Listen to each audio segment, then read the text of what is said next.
Hello friends, स्वागत है आपका हमारे यूट्यूब चैनल जेके ट्रैकर पर। देखिए फ्रेंड्स, इस वीडियो के अंदर जो हमारा सामान्य अध्ययन है उसका पार्ट 17वां है और इसके अंदर हम प्रीवियस ईयर के क्वेश्चंस नहीं जो इसी साल 2020 में सीएचएस के एग्जाम में पेपर आए हैं उसके मैंने 30 महत्वपूर्ण क्वेश्चंस के लिए आपके लिए यहाँ पर इस वीडियो के अंदर लेकर आया हूँ। ठीक है, तो आप इनको सॉल्व कीजिए और इस वीडियो के अंदर आपको कई सारे नए क्वेश्चन देखने को मिलेंगे जो इस बार एसएससी ने पूछे हैं। ठीक है, तो आने वाले किसी भी एग्जाम के लिए काफ़ी महत्वपूर्ण क्वेश्चन ये हो सकते हैं। तो चलिए इस वीडियो को शुरू करते हैं। आउट ऑफ 30 आपके कितने मार्क्स आते हैं कमेंट बॉक्स में जरूर अपना स्कोर कमेंट करें।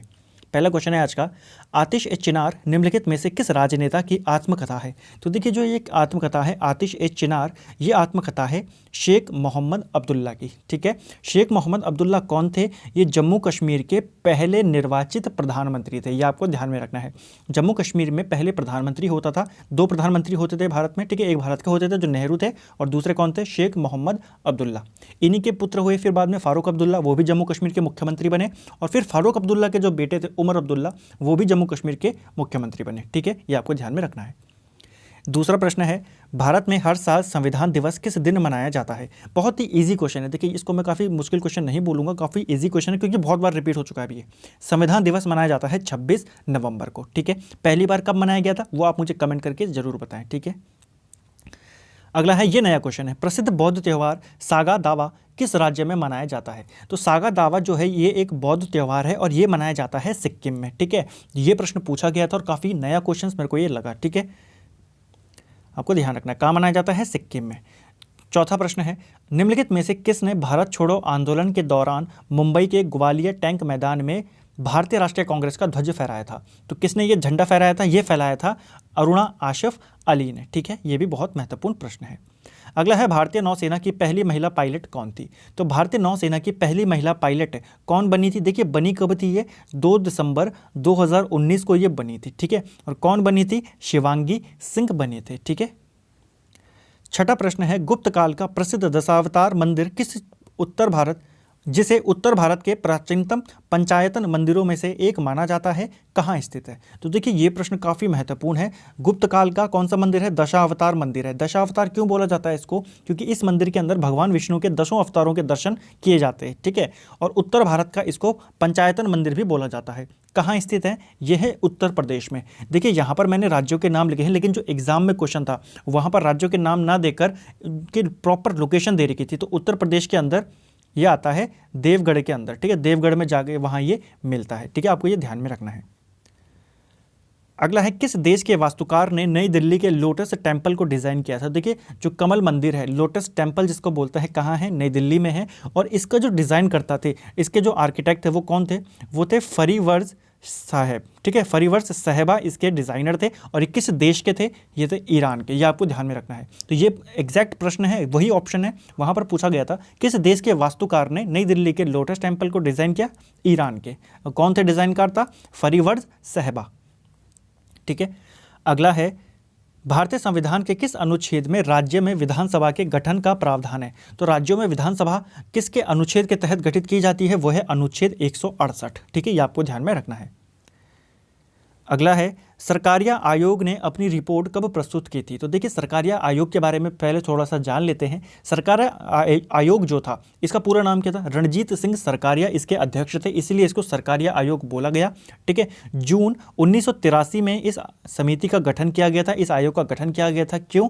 केंद्र और राज्यों के मध्य जो संबंध थे उनको कैसे मजबूत बनाया जाए, उनके बीच क्या क्या रिलेशन होंगे, कैसे होंगे, उसके लिए सरकारिया आयोग बनाया गया था 1983 में। ठीक है, 1983 में बनाया गया था। और इसने अपनी रिपोर्ट कब दी थी? 1988 में इसने अपनी रिपोर्ट सबमिट की थी। ये आपको ध्यान में रखना है। ठीक है फ्रेंड्स, 1988 में। अगला है, भटियाली निम्नलिखित में से किस राज्य का एक लोक संगीत है? तो कि भटियाली क्या है? एक लोक संगीत है। और किस राज्य का है ये लोक संगीत? तो ये पश्चिम बंगाल का एक प्रसिद्ध लोक संगीत है भटियाली। ठीक है, ऐसे प्रश्न कई बार पेपर में पूछे जाते हैं, लेकिन अब थोड़ा लेवल और बढ़ा रहे हैं वो। ठीक है, अगला है, भूटान का राष्ट्रीय खेल क्या है? देखिए, बहुत ही रिपीटेड क्वेश्चन है। भूटान का राष्ट्रीय खेल है तीरंदाजी। ठीक है, आर्चरी। हैदराबाद शहर के संस्थापक कौन थे? बहुत ही ये भी कई बार रिपीट हो चुका है। निज़ामुल मुल्क जो थे ये हैदराबाद के संस्थापक थे। ठीक है फ्रेंड्स, अगला है अपसौर परिघटना के दौरान पृथ्वी और सूर्य के बीच की अनुमानित दूरी कितनी होती है। तो देखिए ये थोड़ा आपको यहाँ पर अगर आप लॉजिक भी लगाते तो आप इस प्रश्न को कर जाते। कैसे, आपको पता है सूर्य और पृथ्वी के बीच जो एवरेज दूरी है वो लगभग 149 मिलियन किलोमीटर में है, और आपको पता है अपसौरिक में क्या होता है, दूरी बढ़ जाती है। तो 149 से ऊपर केवल एक ही नंबर था, 152 मिलियन किलोमीटर, तो यही इसका आंसर था। ठीक है, 100 बिलियन किलोमीटर के लगभग दूरी होती है अपसौरिक परिघटना के दौरान। कब होती है ये घटना, ये होती है 4 जुलाई को। ठीक है, तो सर्वाधिक दूरी सूरज और पृथ्वी के बीच में कब होती है, 4 जुलाई को, और सर्वाधिक नजदीकी कब होती है, वो होती है 3 जनवरी को। अगला है भारत की जीडीपी में अर्थव्यवस्था के किस क्षेत्र की हिस्सेदारी सबसे अधिक है।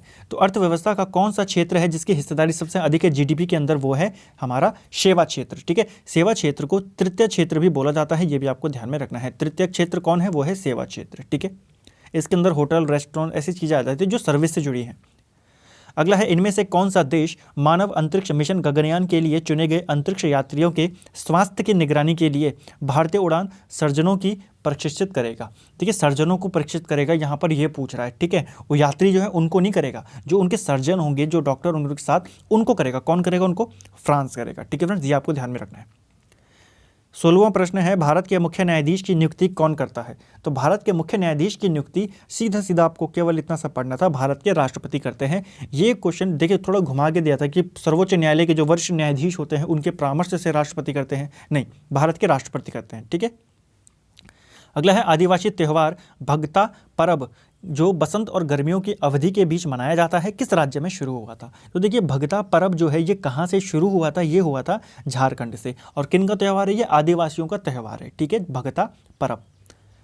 ऐसे प्रश्न बनते हैं, नए प्रश्न। ठीक है, आर्द्र भूमि पर रामसर संधि भारत में किस वर्ष लागू हुई थी। देखिए रामसर संधि किससे संबंधित है, ये वेटलैंड जो है उनके साथ संबंधित है, आर्द्र भूमि से संबंधित है। कब हुई थी ये संधि, ये हुई थी 1971 को इस पर हस्ताक्षर हुए थे, और 1975 को ये लागू हो गई थी। ठीक है, विश्व में। लेकिन भारत ने इस पर हस्ताक्षर कब किए थे, या यूँ कहें भारत में ये कब लागू की गई, तो भारत में ये 1982 में लागू हुई थी। ये आपको ध्यान में रखना है। होती तो 1971 में है, ठीक है, लागू 1975 से हो जाती है, लेकिन भारत इसमें कब हिस्सा लेता है, 1982 में। अगला है रंगोली बिहू असम के प्रमुख त्योहारों में से एक है, इसे किस महीने में मनाया जाता है। देखिए अब पहले प्रश्न पूछा जाता था बिहू किस राज्य का त्यौहार है, ठीक, अब पूछ रहा है कि बिहू किस, असम का तो त्यौहार है, किस महीने में मनाया जाता है। तो बिहू जो ये त्यौहार है ये मनाया जाता है अप्रैल माह में। ठीक है, लेवल थोड़ा सा उसने बढ़ा दिया। अगला है यूनेस्को द्वारा किस वर्ष में योग को अमृत सांस्कृतिक विरासत सूची में शामिल किया गया। तो अमृत सांस्कृतिक विरासत में कब शामिल किया गया था योग को, ये किया गया 2016 में। ठीक है, संयुक्त राष्ट्र ने किस वर्ष योग को लिए अंतर्राष्ट्रीय योग दिवस की घोषणा की थी, वो आप मुझे जरूर बताएं। ठीक है, अंतर्राष्ट्रीय योग दिवस कब मनाया जाता है, 21 जून को मनाया जाता है ना फ्रेंड्स। तो पहली बार ये कब मनाया गया था वो भी आप कमेंट करके जरूर बताएं। ठीक है, अगला है किसने भारत के संविधान की प्रस्तावना को भारतीय संविधान की राजनीतिक कुंडली के रूप में वर्णित किया। तो देखिए भारतीय संविधान की प्रस्तावना के बारे में इनमें से किस व्यक्ति ने कहा कि ये क्या है, ये भारतीय संविधान की राजनीतिक कुंडली है। ये किसका कथन था, ये कथन था कन्हैयालाल माणिकलाल मुंशी का। ठीक है, शॉर्ट फॉर्म में क्या बोला जाता है इनको, KM मुंशी इनको बोला जाता है। ठीक है, ये भी आपको ध्यान में रखना है। वन महोत्सव की शुरुआत इन्होंने भारत में की थी, इनसे भी प्रश्न पूछा जाता है, कब की थी, 1950 में। ठीक है, KM मुंशी। अगला है पीरोम का पूर्ण रूप क्या है। पीरोम, इसका पूर्ण रूप होता है प्रोग्रामेबल रीड ओनली मेमोरी। ठीक है, ऑप्शन सी। अगला है भारत के किस राज्य में गारो खासी पर्वत श्रेणी स्थित है। तो गारो खासी पर्वत श्रेणी जो है ये कहाँ स्थित है, इनकी लोकेशन है मेघालय में। ठीक है फ्रेंड्स, 24वां प्रश्न देख लेते हैं। भारत में किसी सार्वजनिक क्षेत्र के उपक्रमों के जनक के रूप में किसे माना जाता है। तो भारत में सार्वजनिक क्षेत्रों के उपक्रमों के जनक के रूप में इनमें से वी कृष्णमूर्ति को माना जाता है। ठीक है, ऑप्शन बी इसका राइट आंसर है। अगला है मानव अधिकार के क्षेत्र में संयुक्त राष्ट्र पुरस्कार जीतने वाला एकमात्र भारतीय कौन है। तो मानव अधिकार के क्षेत्र में यूनाइटेड नेशन का पुरस्कार पाने वाला एकमात्र भारतीय है बाबा आमटे। ठीक है, इन्होंने 1985 में भारत जोड़ो अब आंदोलन जो था वो चलाया था। ठीक है, प्राकृतिक से भी, पर्यावरण से संबंधित भी इन्होंने आंदोलन चलाए थे, नर्मदा बचाओ आंदोलन में भी ये शामिल हुए थे। तो काफ़ी प्रसिद्ध ये समाज सुधारक थे भारत के। ठीक है, और मानवाधिकार क्षेत्र में UN पुरस्कार प्राप्त करने वाले ये एकमात्र भारतीय हैं। ठीक है, अगला है किस चोल शासक को गंगा विजेता कहा जाता था। तो गंगा विजेता कहा जाता था राजेंद्र चोल प्रथम को। ठीक है, ये भी आपको ध्यान में रखना है।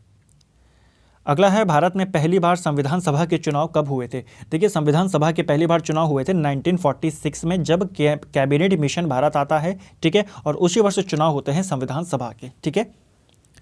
अगला है, जावा स्क्रिप्ट प्रोग्रामिंग भाषा किस वर्ष प्रचलन में आई? प्रचलन में आई या फिर किस वर्ष इसकी इन्वेंशन हुई, किस वर्ष ये अस्तित्व में आई? तो जावा जो लैंग्वेज है ये कब आई? 1995 में, ठीक है। 4 दिसंबर 1995 को जो जावा प्रोग्रामिंग है ये अस्तित्व में आई थी, ठीक है। किसने इसको बनाया था? तो ब्रेंडन ईच करके कोई व्यक्ति हैं, ठीक है, उन्होंने इसको बनाया था, ठीक है, ब्रेंडन ईच। 29वां है, भारत में पिछड़ा और अल्पसंख्यक समुदाय कर्मचारी महासंघ की स्थापना कब हुई थी? तो इस महासंघ की स्थापना होती है ऑप्शन सी 1978 में, ठीक है फ्रेंड्स। अगला है, भारत का कौन सा प्रसिद्ध जीवाश्म स्थल है जहां डायनासोर का एक पूर्ण कंकाल पाया गया था? तो डायनासोर का एक पूर्ण कंकाल कहां से मिला है? ये मिला है वर्धम से, जो कि कहां पड़ता है? महाराष्ट्र में ये आता है, ठीक है, ये भी आपको ध्यान में रखना है।